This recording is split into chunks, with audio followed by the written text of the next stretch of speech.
Good morning students. Once again welcome to physics class. Now after an introduction of Gauss theorem, today we will discuss deduction of Coulomb's law from Gauss theorem. Deduction of Coulomb's law from Gauss theorem. Now if you are just recalling the points which we have done in this electrostatics starting the main topic Coulomb's law, what was that? Coulomb's law was giving the relation between charges, that is it was giving the force of interaction between the charges. Now here that mathematical formula we will deduce using Gauss theorem. For it, let me imagine we will consider an isolated positive charge at point O. Charge is initially present at point O. Now we will draw a spherical surface of radius r with center O surrounding the charge. This will act as a Gaussian surface, which I have introduced in the previous lecture. As charge is present at point O, we have drawn a surface surrounding this charge, that is a sphere of radius r and center O. And now electric field will be same at all the points equidistant from the charge, that means on the surface of sphere. So here electric field, let we are taking this point here, electric field is directed outward. Now we will consider one small element ds and its unit vector is along this direction. So electric flux through this small area element, can you guess what can be? It will be taken as dot product of electric field and area. So electric flux through this small area ds is E dot ds. E ds cos 0y as seen in the figure. Ds area element and electric field are in the same direction. The angle will be 0. So it will be E ds. So now total flux through the entire surface. How can you obtain it? Instead of taking other elements, we will simply integrate it for the complete surface. So total flux will be given by integration over the entire surface area E dot ds. Being E dot ds, we have taken the value E ds, theta being 0. Electric field will fix. Which factor is changing? Area. So integration is over the area. And complete surface area of the sphere, here we have taken S, or you can omit this step, you can directly come to this step. E into surface area of sphere is 4 pi r square. Now you have calculated electric flux through this surface. Now you will use Gauss theorem. What is Gauss theorem? Flux is given by Q by epsilon naught. So flux value is E into 4 by r square Q by epsilon naught. So what will be electric field? Q by 4 pi epsilon naught r square. It means now we are moving back. Electric field formula. This was the formula which you were using now. But here this is not over because you have to deduce Coulomb's law. So what was that? For that we require another charge. So we will take any charge Q naught at this point. You can name it as P or not.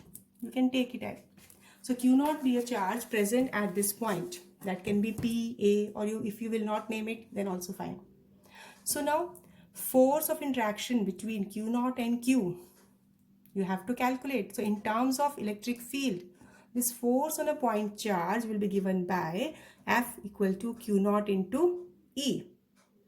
Now put the value of E in this step.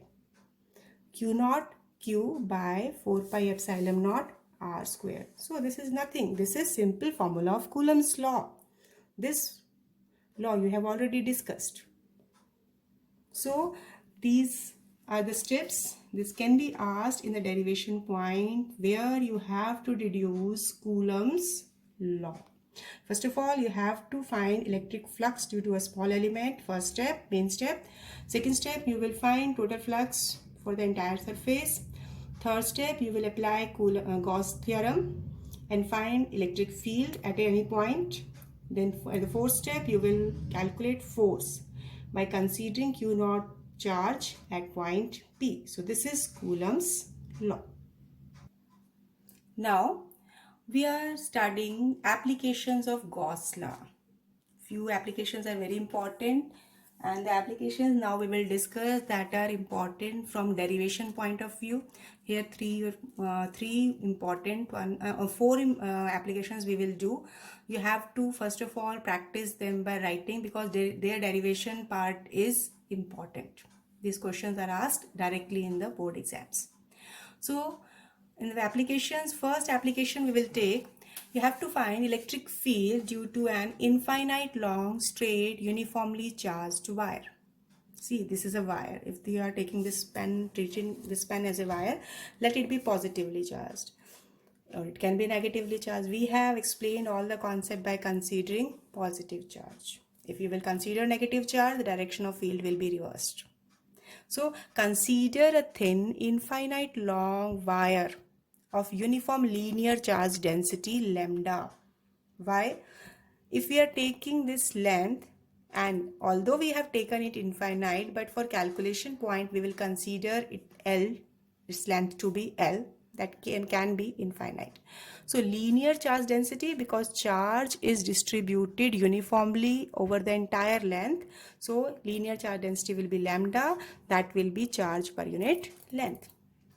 Now we have to find electric field at any point equidistant from it. Let we have considered a point P distant r from it. So this point can be here, here, anywhere you can take. So what we have done for it we will choose a Gaussian surface around it. So we have taken a cylindrical Gaussian surface whose length is L and radius equal to r, and axis is along the line charge.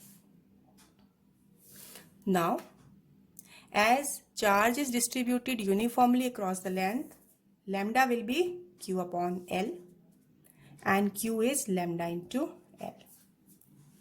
Now, for this entire surface, electric field, suppose you are taking electric field at distance r from it, it will have the same magnitude. Either you can take on this side or you can take it on this side.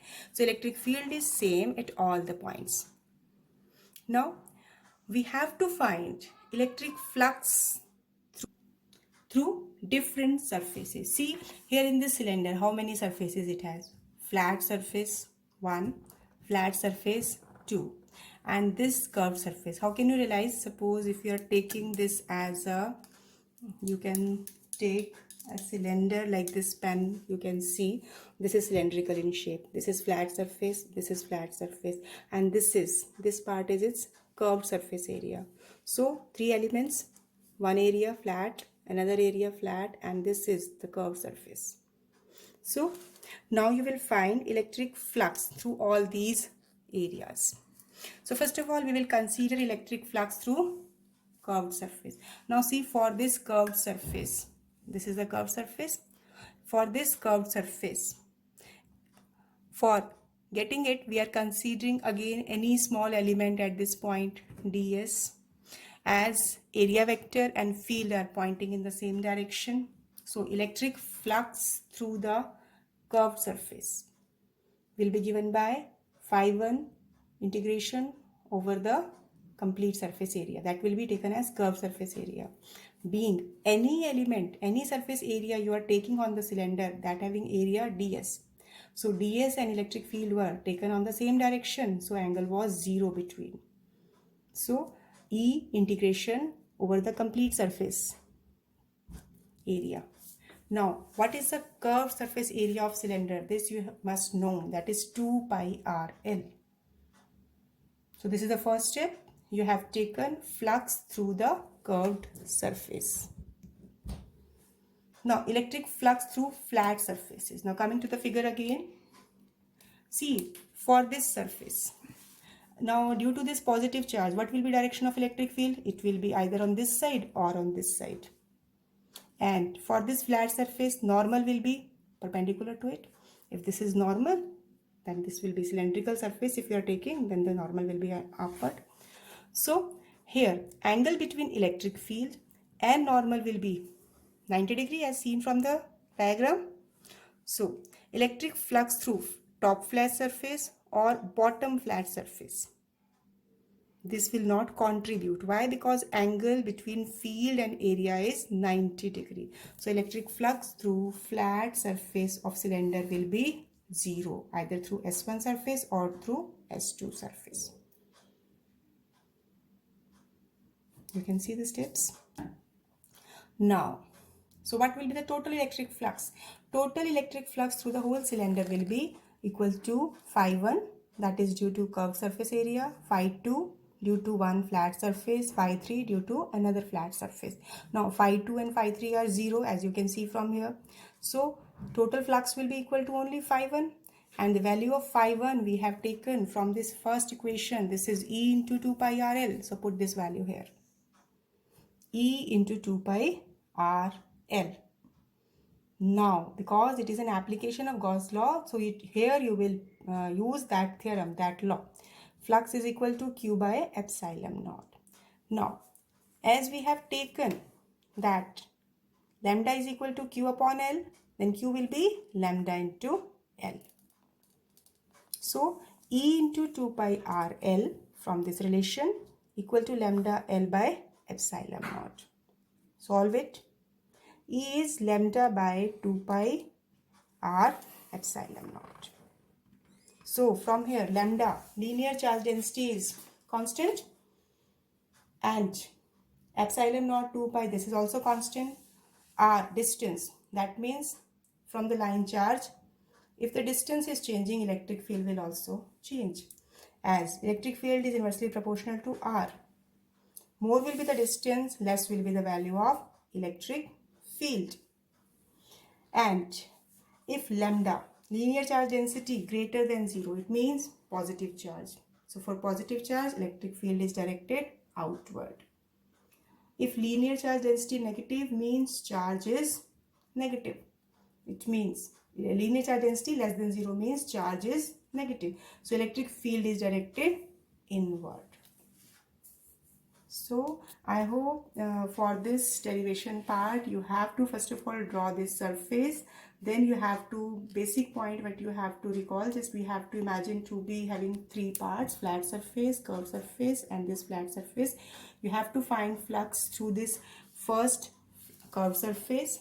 Then for this flat surface, it will come out to be 0. Then you have to take total flux, and in the last you will equate with the Gauss theorem and you will find electric field. And the result comes out to be electric field is inversely proportional to distance r. Question can be, then find electric field due to an infinite long straight uniformly charged wire, or prove that electric field due to infinite long straight uniformly charged wire is varying inversely proportional to distance. So you have to practice these steps. One important graph on the same basis, as E is inversely proportional to R, as the distance increases, electric field will decrease. So you will find the curve to be of this shape. Now, after this, now we will take another application of Gauss theorem, that is to find electric field intensity due to a thin infinite plane sheet of charge. Plain sheet of charge, and one more condition, that is it is thin. You can imagine a sheet of paper. This is a paper you have taken, then this is taken to be a thin sheet. Let it be uniformly charged. So consider a thin infinite plane sheet of charge with density, uniform charge density sigma. This is, we have represented a rectangular infinite plane sheet of charge having positive charge. So if we are taking the sheet like this, you are taking the sheet. So suppose this is a sheet you are taking. So charge is distributed on this side, charge is distributed on this side. So you have to find electric field either on this side or on this side. So now it has surface charge density sigma. So sigma will be charge per unit area. Let S be the area of the surface. So charge will be sigma into S. Now, as if we have taken 2 points equidistant from the center of this sheet, that is this distance r, this distance is r. Let this point is P, here this point is P dash. So at point P and P dash, which are equidistant from the sheet, electric field must have the same value. Now, main important point, To calculate electric field, we will imagine a Gaussian surface. We can take a cuboid rather, or a cylinder. I am taking cylinder. Imagine a cylindrical Gaussian surface of length. Length will be r plus r, 2r. And radius, you can take it as a, or instead of radius, we will prefer to take its surface area s. And again with its axis perpendicular to the sheet. Now the flat surfaces of the cylinder will lie where point P and P dash lie. So basically this cylinder will have three surfaces. Two plane surfaces S1, S2, that is the flat surface area, which is each is having surface area. We have taken S as its area. Don't take it as A, this will be S. One curved surface, S3. Curved surface, again this is the curved surface, this is the curved surface, and this is the flat surface. Now for each of the three surfaces we will find flux. So let phi1, phi2 and phi3. Let phi1 be the flux on the flat surface, phi2 with the flux on another flat surface, and phi3 with the flux for third curved surface. So we have taken, let phi1, phi2 and phi3 be the value of electric flux linked with surfaces S1, S2 and S3. Now what is left? Main step, you have to apply the formula of flux in terms of integration of field and area. So flux through first flat surface, it will comes out to be phi1. This is E dot ds over the surface area S1. For this surface area S1, this is area S1. Now its normal is along this direction. For this sheet, if you are observing from left side, charge is positive, so directed field will be directed outward towards left side.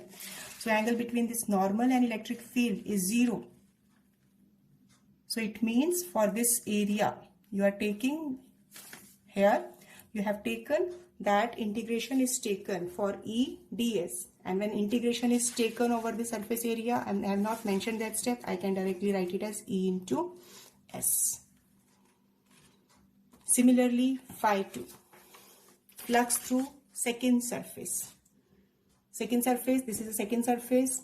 Now S2 having area S, its unit vector is pointing outward. Field due to the presence of charge is directed outward, being parallel. So flux through this surface, this is E dot ds. Again angle is 0 between electric field and surface area. Integration over surface area being S. This step is quite simple, that we have taken in this step, that integration is taken over this element. So area will be S. Now coming to the flux for the curved surface. For this curved surface, see, electric field is either pointing this side or towards left, that is towards left or towards right. But for this curved surface area, unit vector is pointing either upward or downward. So what will be the angle between electric field and area element? 90 degree. So when angle is 90 degree, so flux will be 0. Why? Because angle is 90 degrees. So flux phi3 for the curved surface will be E dot ds. Then it will be 0. You can write these steps as such because it is clear. In the bracket you can specify for this theta is 0. For this theta is 0. Here you can specify theta is 90 degree. Now total flux through the Gaussian surface. That will be sum of phi1 plus phi2 plus phi3. So phi1 is ES from this. Phi2 is also ES and phi3 is 0. So substitute all these values. You will get 2ES. So main step, first of all, you have to draw the figure. Then you have to consider an Gaussian surface. For the flat surfaces and the curved surface, you are finding the electric flux and then total flux. Now, according to Gauss theorem, again, total flux will be equal to 1 by epsilon naught times the total charge present over the sheet. And the charge Q is given by sigma into S, as we have discussed earlier. The sigma S upon epsilon naught. Now, from this equation and this, from first and second, equating these two, 2Es will be equal to sigma S upon epsilon naught. So E, it will be sigma upon 2 epsilon naught. This is also very, very important result. So what you are concluding from it, that electric field is independent of distance from the sheet. It means from that sheet, whatever be the distance of point of measurement, electric field will be independent. It is depending on the charge density, surface charge density. Very important result, it will be used in many places. Now, if the sheet carry positive charge, we have taken, then surface charge density will be greater than 0, and obviously electric field is directed outward. But if its reverse is there, if the sheet carries negative charge, surface charge density will be less than 0. So electric field lines will be inward. It means if instead of positively charged, if the sheet is negative charged, then instead of outward drawn electric field will be pointing inward towards the sheet. That will be the difference. Although here, while deriving this article, this derivation point, never it has been specified that the sheet is positively charged or negatively charged. But you never know. There can be a question. So, before answering, you have to read the statement carefully what has been asked. If sheet will be negatively charged, steps will be similar, but you have to see that accordingly, then the direction of electric field will be inward. Now, on the same derivation, let me discuss few different cases which will be used in many conceptual problems. If the infinite thin sheet is replaced by a plain sheet having uniform thickness. See, basically, this sheet which we are taking, that will be a conductor and charge reside always on the conductor. That we will explain in the coming lectures. So now, if we have taken this object that is having some thickness, then the charge will be residing only on the outer surfaces. And surface charge density will be same on both the sides. Now, if you want to find electric field intensity at point P, then as electric field E1 and E2. Here, E1 is electric field due to front sheet and E2 be the electric field due to back sheet. Because both are having positive charge, so electric field will be pointing outward. So, now for point P, electric field is pointing in right side. So, here E1 and E2, electric field magnitude will be, as per the derivation we have done earlier, E1 and E2 will have the value sigma upon 2 epsilon naught. You will use it directly. One more important point, that it has surface charge density sigma. Now, so electric field will be pointing in the same direction. Resultant will be E1 plus E2. Adding these values, what you will get? Sigma upon epsilon naught. This is one particular case I have taken, that on either side, either on left side or on right side, electric field is taken as the sum of electric field due to positively charged sheet. That is thick sheet, uniform thickness. Now, extending the same topic, we are taking another point, that electric field intensity due to two thin infinite plain parallel sheet of charges. These are two plain parallel sheet of charges. Both are positively charged. See, both the sheets may have same charge densities or may have different charge density. Let me have taken sheet A has surface charge density sigma 1. Sheet B has surface charge density sigma 2. Now, E1 and E2 be the electric field intensity due to these two sheets A and B. Now, main important point, we have to learn the formulas. Electric field electric field due to any of the sheet, either A or B, having value E1 is sigma by 2 epsilon naught and E2 is sigma by 2 epsilon naught. Now the main point, be just careful while understanding this concept. See in the figure. Focus. See, in between the sheets, that we have taken point Q. For point Q, electric field due to this sheet, actually this sheet is not in the plane, this is perpendicular like this. So electric field will be pointing along this direction, outward. For this sheet, electric field will be pointing outward, like E2. From A sheet, it is pointing along right, and from B sheet, it is towards left. See, so directions are important.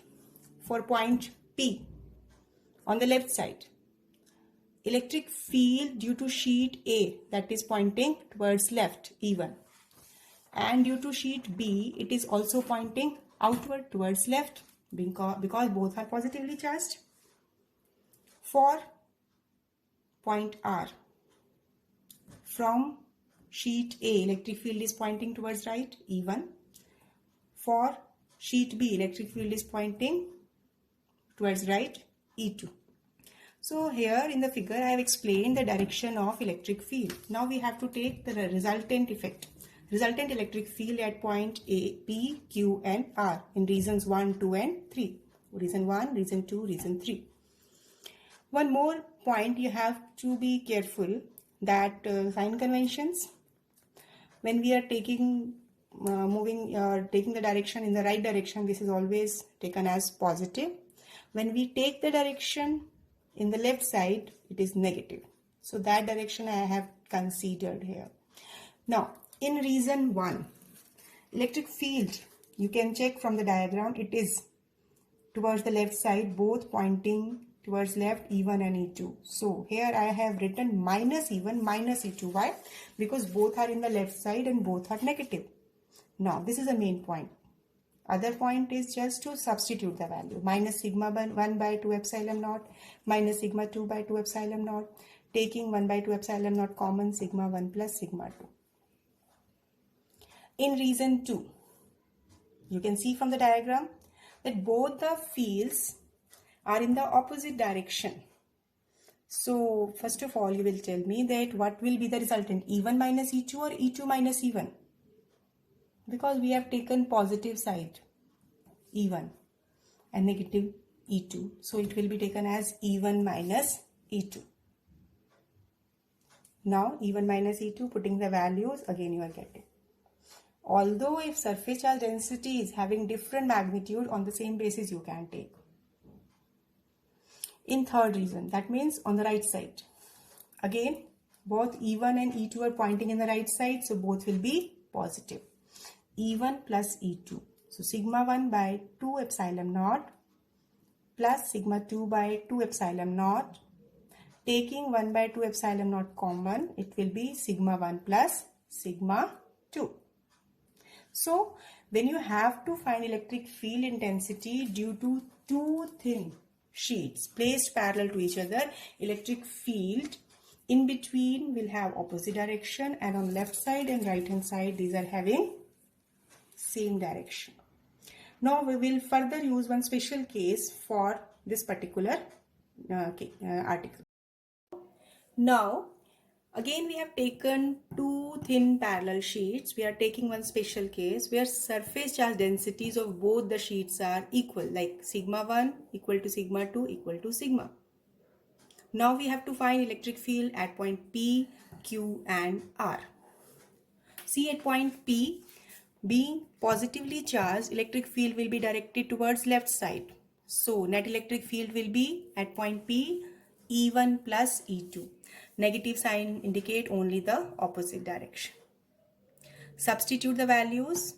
You will get minus sigma by 2 epsilon naught plus sigma by 2 epsilon naught, and then you will take its LCM and solve. You will get minus sigma by epsilon naught. Similarly, at point R, electric field due to both the sheets will be pointing outward, that is towards right hand side.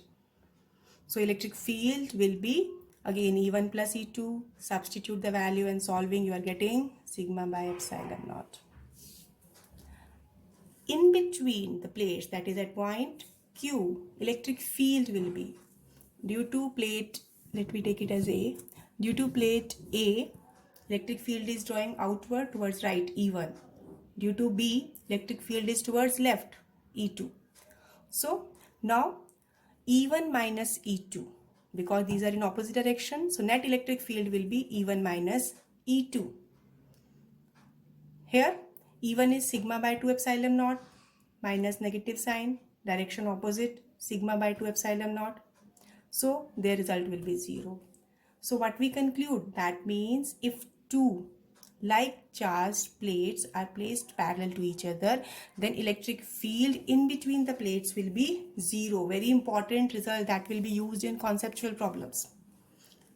The sheets can be positively charged or negatively charged.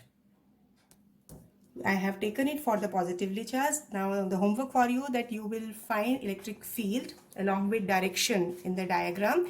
You have to do that, you will take two negatively charged sheet and find magnitude and direction of electric field in between the plates and on both the sides outside the plates. Now again, next case.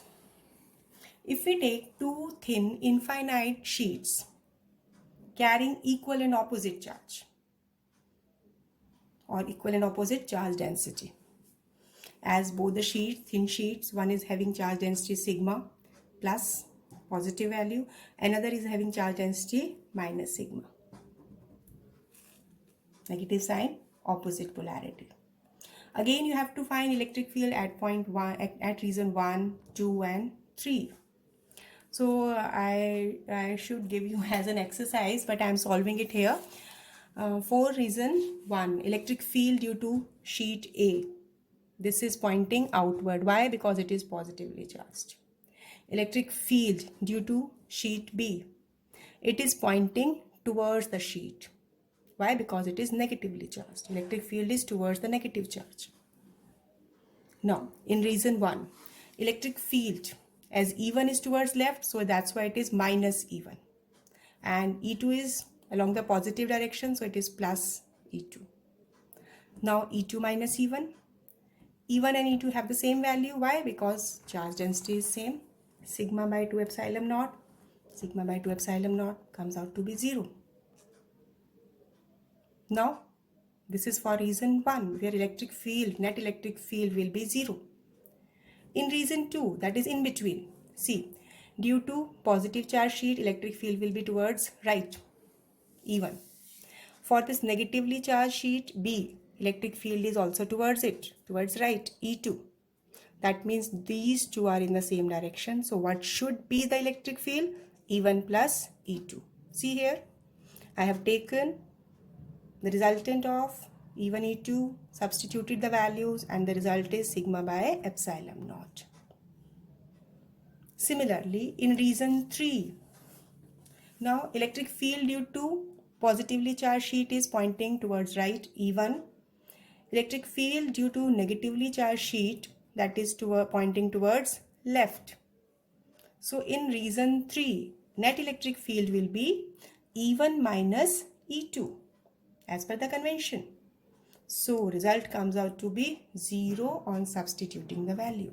This is very important conceptual problem. If two equal and opposite charges are present on infinite parallel sheets, then electric field exists only in between the sheets. On either left or right side, no electric field will be there. In different another formats question can be asked. So I am taking one particular question. You can I'm just giving its brief. You will understand it. Two plane sheets of charge densities plus sigma and minus sigma are kept in air. Figure has been given. What are the electric field at point A and B?